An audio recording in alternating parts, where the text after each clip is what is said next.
আজি আজি ମୋ ପାଇଁ ଗୋଟେ ଖୁସି ଦିନ ଏବଂ ପବିତ୍ର ଦିନ। ଆଜି ମୁଁ ଯେଉଁଭଳି ଭାବରେ ମୁଁ କିଛି କହିବା ପୂର୍ବରୁ ମୋ କାର୍ଯ୍ୟକର୍ତ୍ତାଙ୍କୁ ମୁଁ କିଛି କହିବି ମୋର ଅଭିଭାଷଣ ପୂର୍ବରୁ। ଆଜି ଯେଉଁଭଳି ଭାବରେ ଆପଣମାନେ ଆପଣଙ୍କର ମାଟିର ଝିଅକୁ ଯେଉଁଭଳି ଭାବରେ ସ୍ୱାଗତ ସମ୍ବର୍ଦ୍ଧନା କରିଛନ୍ତି ସେଥିପାଇଁ ବହୁତ ଖୁସି। ମୋର ବହୁତ ଶ୍ରମ ଆଜି ମୋ ଫଳ ମୁଁ ପାଇଯାଇଛି। ବହୁତ ଖୁସି ଆପଣମାନଙ୍କ ଉପରେ। ସବୁଠୁ ମୋତେ ବେଶୀ ଖୁସି ଦେଇଛି ଆମର କାର୍ଯ୍ୟକର୍ତ୍ତା ମୋର ସାନ ଭାଇ ଜଗା ଯେଉଁ ସ୍ଲୋଗାନଟି ଦେଉଥିଲା ଯେ ଜନ୍ମ ମାଟି ନିଆଳି ମାଟି ସ୍ୱାଗତ କରେ ପ୍ରଭାତୀ ଅପା ସ୍ୱାଗତ କରେ ନିଆଳି ମାଟି। ୟାଠୁ ଭଲ ସ୍ଲୋଗାନ ମଧ୍ୟ ଆଉ କିଛି ନ ହୋଇପାରେ। ତେଣୁ ଅପାଙ୍କ ପାଇଁ ଅପାଙ୍କର ପଥ ସୁଗମ ପାଇଁ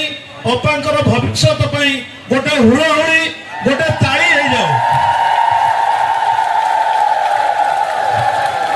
ଆଜି ପବିତ୍ର ପ୍ରାଚୀ ନଦୀ ତଟରେ ଅନୁଷ୍ଠିତ ଅଷ୍ଟଶମ୍ଭୁ ପର୍ଯ୍ୟଟନ କ୍ଷେତ୍ରର ଭିତ୍ତିଭୂମିର ଉନ୍ନତି ପାଇଁ ଶିଳାନ୍ୟାସରେ ମଞ୍ଚରେ ଉପସ୍ଥିତ ଆମ ଗହଣରେ ଅଛନ୍ତି ଓଡ଼ିଶାର ଉପମୁଖ୍ୟମନ୍ତ୍ରୀ ତଥା ଆଜି ମହିଳା ମିଶନ ଶକ୍ତିର ଯେଉଁଭଳି ଭାବରେ କାର୍ଯ୍ୟ ଆଗକୁ ନେବା ପାଇଁ ସୁଭଦ୍ରା ଯୋଜନାକୁ ପ୍ରତ୍ୟେକ ମହିଳାଙ୍କ ପାଖରେ ଘରେ ଘରେ ପହଞ୍ଚାଇବା ପାଇଁ ଯେ ଆଜି ଅହରମ ଉଦ୍ୟମ କରୁଛନ୍ତି ଏବଂ ଶୀର୍ଷ ପର୍ଯ୍ୟାୟରେ ପହଞ୍ଚି ଆଜି ସେ ଯୋଜନାକୁ ସଫଳ କରିଛନ୍ତି। ଆଉ କିଏ ନୁହନ୍ତି ଆମ ଗହଣରେ ଆମର ଅତି ପ୍ରିୟ ଓଡ଼ିଶାର ଆଜି ମା ଭଉଣୀ ସମସ୍ତଙ୍କର ପ୍ରିୟ ଆମ ଓଡ଼ିଶାର ଉପମୁଖ୍ୟମନ୍ତ୍ରୀ ମାନନୀୟା ଶ୍ରୀମତୀ ପ୍ରଭାତୀ ପରିଡ଼ା ଅପା ମହୋଦୟା। କୋଟି କୋଟି ପ୍ରଣାମ ଆପଣଙ୍କୁ। ଆଜି ଆମ ଗହଣରେ ଅଛନ୍ତି ଆମର କଟକ ଜିଲ୍ଲାର ଜିଲ୍ଲାପାଳ ଯିଏକି ତାଙ୍କୁ ହ୍ୱାଟ୍ସଆପ୍ରେ ଯଦି କିଛି ମେସେଜ ଦେଇଦେବେ କାମ ତୁରନ୍ତ ହେଇଯାଏ। ଅତି ପ୍ରିୟ ଆମର ଆମ ସମସ୍ତଙ୍କର ଜିଲ୍ଲାପାଳ ମହାଶୟ କଟକ ଜିଲ୍ଲାର ଗ୍ରାମୀଣର ଏସ୍ପି ମହାଶୟ ପର୍ଯ୍ୟଟନ ବିଭାଗର ଅତିରିକ୍ତ ସଚିବ ମହାଶୟ ମୋ ସମ୍ମୁଖରେ ଉପସ୍ଥିତ ସମସ୍ତ ମିଶନ ଶକ୍ତିର ଭଉଣୀ ଏବଂ ଅନ୍ୟ ଭଉଣୀମାନେ ଭାଇ ଓ ଭଉଣୀମାନେ ଆଉ ମୋର ନିଆଳି ଅଞ୍ଚଳର ସମସ୍ତ ମୁରବୀ ଭାଇ ଓ ଭଉଣୀ ଏବଂ ମୋ ସମ୍ମୁଖରେ ଥିବା ସମସ୍ତ ପୋଲିସର ପ୍ରଶାସନ ବିଭାଗର ସମସ୍ତ ଭାଇ ସାମ୍ବାଦିକ ବନ୍ଧୁମାନେ ଆଜି ଆମ ସମସ୍ତଙ୍କ ପାଇଁ ପବିତ୍ର ଦିନ। ଯେଉଁ ପ୍ରୟାସ ଆଜି ଆମର ଡେପୁଟି ସିଏମ୍ ଆମର ଅପା ଯେଉଁ ପ୍ରୟାସ କରିଛନ୍ତି ଅଷ୍ଟଶମ୍ଭୁ କରିଡର କରିବେ ବୋଲି ଏବଂ କରି ସାରିଲେଣି। ଅଷ୍ଟଶମ୍ଭୁ ଆମର ଅନ୍ଧ କପିଳେଶ୍ୱର ଠାରୁ ଆରମ୍ଭ ହୋଇ ନିଭରଣର ଗ୍ରାମେଶ୍ୱର ସରିବ ଏବଂ ନିଆଳି ସଳେଇ ଠାରେ ଗୋଟେ ଐତିହାସିକ ଗେଟ୍ ମଧ୍ୟ ହେବ। ଏ ସବୁର ଭିତ୍ତିପ୍ରସ୍ତର ସ୍ଥାପନ କରି ଆଜି ନିଆଳିରେ ଗୋଟେ ଯେଉଁ ଆମେ ସ୍ୱପ୍ନ ଦେଖୁଥିଲେ ଆଧ୍ୟାତ୍ମିକର ପରିବେଶ ସୃଷ୍ଟି କରିବା ପାଇଁ ଆଜି ଅପାଙ୍କର ସେହି ଶୁଭ ହାତରେ ଆଜି ଅପା ଶିଳାନ୍ୟାସ କରିବେ। ତାର ଉନ୍ନତି ପାଇଁ ଆଜିଠୁ ଆମର ଆଧ୍ୟାତ୍ମିକ ନିଆଳି ନିର୍ବାଚନ ମଣ୍ଡଳୀ ଏବଂ ଗୋଟେ ଭାଇଚାରାର ନିର୍ବାଚନ ମଣ୍ଡଳୀ ଆଜି ଆରମ୍ଭ ହେବ। ତାର ଆଜି ଶିଳାନ୍ୟାସ ହେବ। ଆଜି ଯେଉଁଭଳି ଭାବରେ ଆଜି ମଠ ମନ୍ଦିର ସବୁର ଆଜି ଆମେ ଉନ୍ନତିକରଣ କରୁଛୁ। ତା ଭିତରେ ଯେତେବେଳେ ଅପା ଆଦେଶ ଦେଇଥିଲେ ମୋତେ ଡାକିକି ନିଜେ କହିଥିଲେ ଯେ ଛବି ଆମର ପ୍ରାଚୀ ନଦୀ ଆଉ এই যেতক মঠ মন্দির অছি যে আধ্যাত্মিক পরিবেশ আম অঞ্চলের অছি সে সবুর আমি ভিত্তিভূমি ताको प्रतिष्ठा करी तार भित्तिविमुखी उन्नतीकरण करवा से मु प्रथमे अष्टशंभु कार्य आरंभ करी मु कटक जिलापाल को धन्यवाद देवी। जिलापाल निजे आस मो सांगे बुलिकी आम जिते गोटी एस्टिमेट देचु ताकू अपा सांसन कर आज जो शिलान्यास केते गोटी हम या पर आहरी काम चालू रहिबो। मो आमर मु जितिला पर जेते गुड़िया मठ मंदिर अच्छी सबुर आम पुनरुद्धार करुचु। तापर पूर्व गोटे कथा कहबी ऐतिहासिक दोपटी मेलन पड़िया रो उन्नतीकरण हेची आगु को मध्य आहुरी हब। आ गोटे कथा मन रखिबे ये माटी मोर जीवन ये जेते मठ मंदिर अच्छी सी हूँ मोर शरीर तेणु मो ताकू जीवन देकरी आम निश्चित भाव तार उन्नतीकरण करूँ। जिते आम प्रथम जीतिलु अपांक निज चैम्बर रे आम प्राची नदीर उन्नतीकरण आम निजे अपा ऑफिसर मान को डकई ताकू कथबार्ता करके से प्रोजेक्ट किभली भाव में हम ताको अपा बहुत आग को नहीं गले। एवं आर भितर जहाँ हवाक अच्छी ता अपांक मुहर आप शुणिले मु भावुची भल लगे। तेणु अपा निश्चित विषय कहे आम नियाई आज फुलनकरा चुकटारू टोला पर्यंत चारि थाकिया रास्ता जो 4 लेन अच्छी ताहा मध्य एबे किछि दिन तले सांसन हो जाइछि। अल्प दिन भितर टेंडर हम सी 4 लेन हवा संगे संगे ये जो कॉरिडोर बनुची पूरा पुरी पर्यंत समय आसीबो देखिबे देश विदेश रु पर्यटक आसीबे एवं ओडिशार जो माने एपटे रहिचंती बालेश्वर तो आरंभ करी केन्दुझर तो आरंभ करी यही कॉरिडोर हेकरी सूर्य मंदिर कोणार्क हेकरी पूरी जिबे। तेणु नियाली अंचल गोटे जो आध्यात्मिक वातावरण हम से वातावरण जो हवा को जाऊँगी ताहा जो भित्ति प्रस्तर आज होउची से वातावरण गोटे भल रकम वातावरण हम जेते मठ मंदिर नियाली एभली गोटे जगह ये पुरातन सांस्कृतिक जगह गोटे संस्कृतिर जगह एठी आपण देखिबे गोटे डिमिरी पंचायत रो मु निजे दीदी थर ठिया हेची हारिची मु जानि नथिली जितिला परे अपा मते किछि लोक सेठी डिमिरी पंचायत राधाकांत मठ गोटे अच्छी एते पुराना मठ मु आश्चर्य हली से मठ रे छात घर टीए नाही ताकू जहा से पंचायतवासी की धन्यवाद देवी से माने मो नजर को आणले मु निजे जाइथिली तार गोटे दोल विमान मु देखिली 1365 मसीहार तार दोल विमान एबे भी थुआ हेची सुरक्षित भाव में मु ताकू कहिची सेठी गोटे घर करिकिरी आमे ताकू प्रदर्शन बेलिया दोल विमान को सुरक्षित रखिबा। तेणु यही भाव में आम अंचल रे बहु मठ मंदिर अच्छी